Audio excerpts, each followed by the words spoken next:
Have you ever seen a situation where you want to be part of the solution? Meet Maanya Pandey, founder of Love for Red, who began by tackling period poverty in her own community after seeing the need during lockdown. What started with helping local students grow into advocacy that's now influencing the entire Central Midwest. This documentary follows the story of how it took one person to start the conversation about period poverty.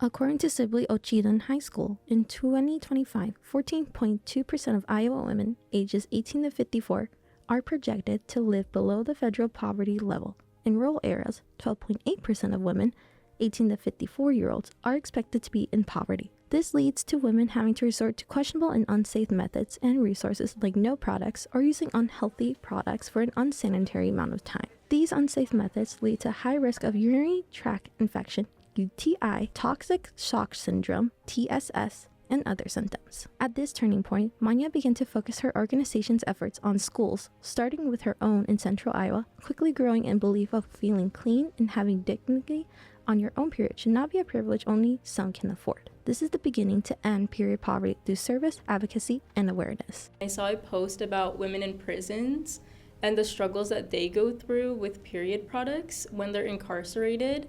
And it was things like using period products, like the same one for days, or using bed sheets as period products, or mattresses, and even like subjecting themselves to assault by prison staff to get period products. And that was kind of the first time I ever heard of anything kind of in the US with this issue, because women in my life had told me about their experiences with menstruation growing up, and they did struggle with it. Things like not having access to period products in the market and just having to use like a cloth over and over again. It hit me, but I couldn't relate to it because I've never had to deal with that. But hearing that it was something in the US, something in prisons, like that is when I realized maybe there is something, and I started researching more, and I found that there's this issue called period poverty, and it's not just in other countries, it's not just in prisons, but it's in the US, in our communities. It's in our own backyard. And so that's when I really started to think that I want to do something about it. So that's why I started Love for Red. I think what initially got me interested was going to one of their first events. It was a music festival, and at first I was just like thinking, oh, it can't be that fun, but there were so many interactive things, and I thought period poverty is something that should be more addressed because it's often overlooked. We actually reached out to community organizations, things like youth shelters, homeless shelters, medical centers. And that's kind of where our home was for, I would say, 1 or 2 years. And it wasn't until I actually went back to school in person for my senior year of high school that I remembered the story that almost anyone with a period can relate to. When you're in class, you realize you get your period or you're about to start. You go to the bathroom and you see you have no period products. You can see if there's period products in the bathroom, or you can miss more class time and go to the nurse. You can try to beg your friends for some if they happen to have any. And all of these incredibly inconvenient avenues that just make you feel like your period is something that isn't appreciated. It's disturbing your class time. And the fact that so many people can relate to that, that's kind of what brought me in and made me remember the story, that my own stories of dealing with that. And that's when I realized that we should probably be providing students with these products too. After my senior year of high school is when we actually started donating to my high school, and then a lot of schools in the same school district. According to Sibley Ocheyedan High School, school districts in Iowa report over 20% of students in poverty, meaning thousands of students cannot consistently afford food, housing, or basic hygiene products. This leads students to resort to unsafe or unhygienic alternatives. Providing free feminine products in schools, public workspaces, and community centers ensures that no woman needs to resort to unsafe alternatives. Addressing period poverty normalizes the conversation and reduces stigma, creating a more inclusive and understanding environment. In total, we support almost 150 total organizations, of which we support 116 schools all across Iowa. And that actually reaches not just the Des Moines metro, but even rural areas. And we even support this literal smallest school district in Iowa to some of the biggest ones. Period poverty isn't just an issue that affects a certain area, it affects everyone in all of our schools. I think one of the biggest challenges in general has just been funding and getting support with this issue, because while this issue does exist, a lot of people don't know about it. There's just so much stigma around it. It's something that just isn't supported widely. There isn't like any federal or national grants that we can get for our issue, so it's very like grassroots efforts to get funding and support for our issue, and even for the advocacy part. We're the ones going to the Capitol, talking to legislators, educating them about this topic, because a lot of them don't even know it exists. I think a sign of Maanya's leadership that she's addressing the real core of the problem, and her and the individuals she's working with have been lobbying our state to get period products into schools in the same way we provide toilet paper. let's provide these hygiene items. These are not things that people just want because they're neat. They actually require them. And given the division in a lot of political environments these days, we are so proud that this is a bipartisan initiative.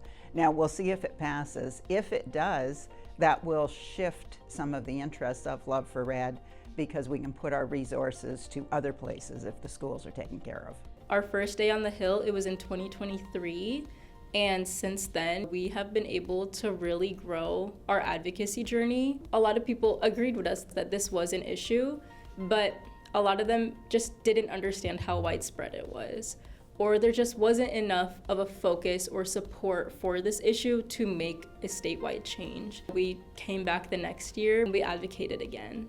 And since then, we've been able to not only support multiple bills, but actually get multiple bills introduced into the Iowa State Legislature for free period products for students. And this past session, we were able to get it passed through multiple committees in the House. So it passed through the Education Committee and the Appropriations Committee, and it did not pass last year, but we are very, very hopeful that the momentum that it got, the coverage that it got, something really meaningful can happen sometime soon for students in Iowa. After a bill passes through a couple committees, then a bill is sent to a full chamber floor for debate. It passing, it will then go to chamber, and if it passes, then it will be signed by governor. House File 883 did not pass, as its last actions was on May 12, 2025.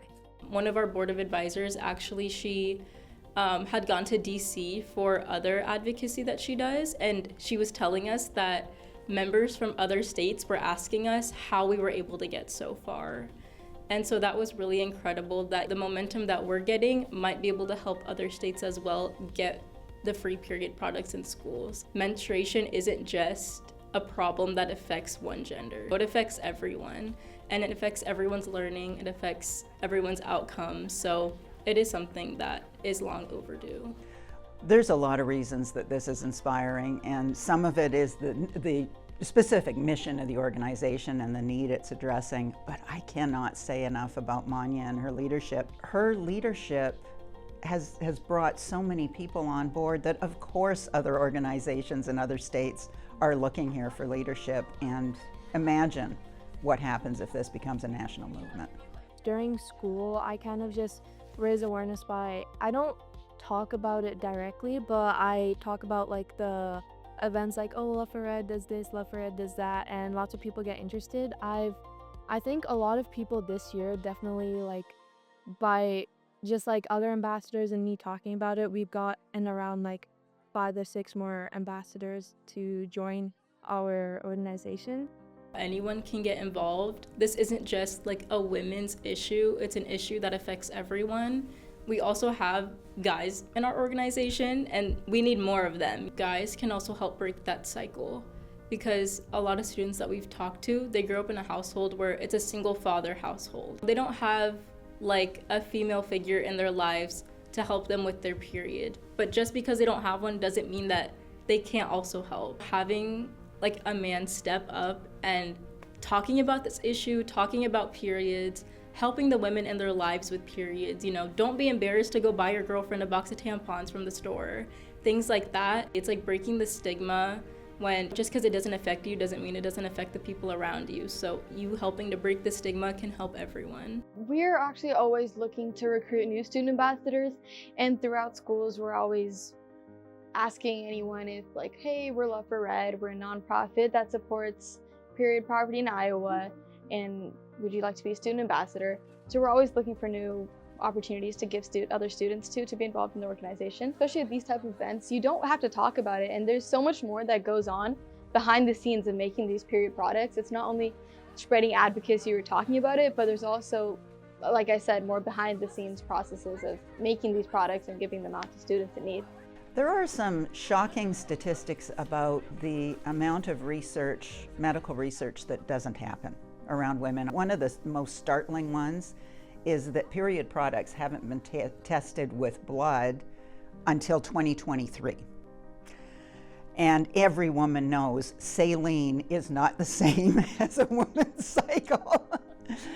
So the larger thing I'd love everyone to be thinking about is, what are we doing around women's health and around research for women's medical issues? And this is just one of them, but it opens the gateway to a lot of them.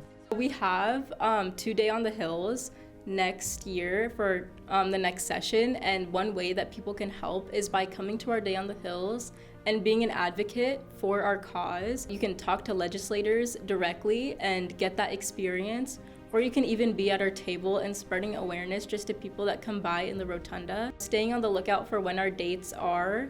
We have one that will be in January and one that will be in April. According to Sibley Ocheyedan High School, 85% of teens in Iowa agree that it is important for everyone to understand the issue of lacking access to period products, not just those who have a period. Spreading awareness and advocating for free period products is important so the future generation know not to be ashamed of their period, but to embrace your period as it's a natural biological process as you get older.